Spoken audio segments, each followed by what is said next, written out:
கர்நாடகாவில் விரைவில் முதலமைச்சர் மாற்றம் பின்னணி என்னங்கிறது பற்றி பார்க்க போகிறோம். கர்நாடகாவில் சித்தராமையா தலைமையிலான காங்கிரஸ் அரசு நடந்துட்டு வரக்கூடிய நிலையில் சொந்த கட்சிக்குள்ளேயே விமர்சனங்கள்லாம் எழத் தொடங்கியிருக்கிறது. இதனால் காங்கிரஸ் ஆட்சிக்கே சிக்கல் அப்படிங்கிற பேச்சுகளும் எழத் தொடங்கியிருக்கிறது. இதற்கிடையே தான் கர்நாடகாவில் இருக்கக்கூடிய அரசியல் சூழல் குறித்து இப்போது சில முக்கிய தகவல்லாம் வெளியாக இருக்குது. கர்நாடகாவில் இருக்கக்கூடிய சித்தராமையா தலைமையிலான காங்கிரஸ் அரசுக்கு இப்போது சிக்கல் ஏற்பட்டிருக்கிறது. அங்கு இருக்கக்கூடிய காங்கிரஸ் எம்எல்ஏக்களே சொந்த அரசு மீது சில காட்டமான விமர்சனங்களை முன் வச்சிருக்காங்க. இது காங்கிரஸ் அரசுக்கு சங்கடத்தை ஏற்படுத்துவதாக அமைந்திருக்கிறது.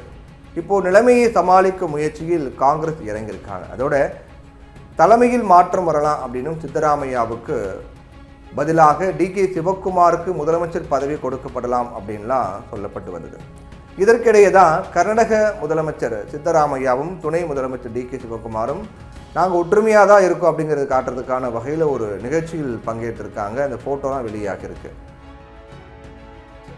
2023 சட்டமன்ற தேர்தலில் முதலமைச்சர் பதவிக்கு சித்தராமையாவுக்கும் சிவகுமாருக்கும் இடையே தான் கடுமையான போட்டி இருந்து நம்ம எல்லாருக்குமே தெரியும்.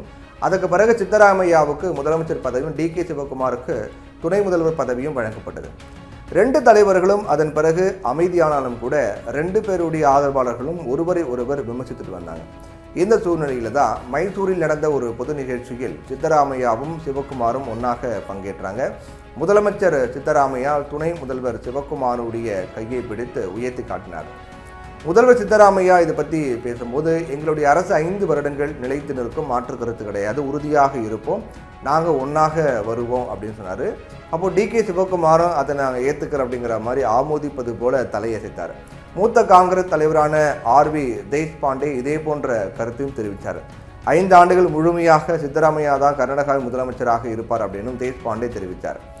அவர் இதை பற்றி டீட்டெயிலாக பேசும்போது, சித்தராமையா இந்த ஆட்சி முழுக்க முதலமைச்சராக தொடர்வார், முதல்வர் பதவியை மாற்றுவது குறித்து திட்டம் கிடையாது, நாங்கள் ஒற்றுமையாக இருக்கோம் அப்படின்னு சொன்னார்.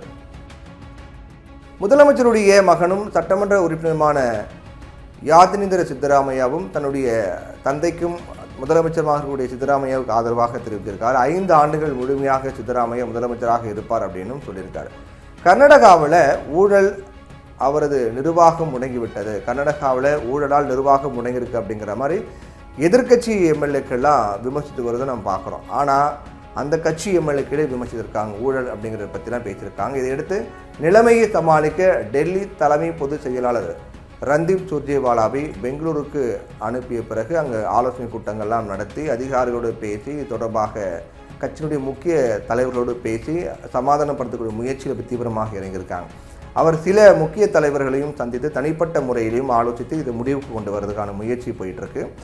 அதே நேரம் சுர்ஜேவாலா பயணம் குறித்து கேட்டபோது முதலமைச்சர் சித்தராமையா என்ன சொல்லியிருக்காரு, வேறு விதமாக பேசியிருக்காரு. அதாவது காங்கிரஸ் கட்சியை பலப்படுத்தவே அவர் இங்கே வந்திருக்கிறதாகவும் சொல்லி பட்டுப்படாமல் பதில் சொல்லிட்டு போயிருக்காரு.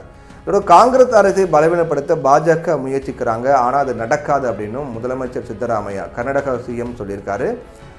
குறிப்பாக கர்நாடகாவில் வீட்டு வசதி துறையில் ஊழல் தலைவிரித்து ஆடுவதாக காங்கிரஸினுடைய PR பாட்டீல் சாடியிருந்தார்.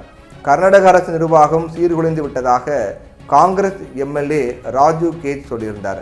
எம்எல்ஏ இக்பால் உசேன் இன்னும் ஒருபடி மேலே போய் கர்நாடகாவில் அடுத்து 2 மாதங்களில் சித்தராமையாவுக்கு பதிலாக டிகே சிவகுமார் முதலமைச்சராக்கப்படுவார் அப்படின்னு சொந்த கட்சி சேர்ந்த சட்டமன்ற உறுப்பினர்களே சொல்லக்கூடிய நிலையில் தான் இது மிகப்பெரிய பூதாகரமாக மாறியிருக்கிறது.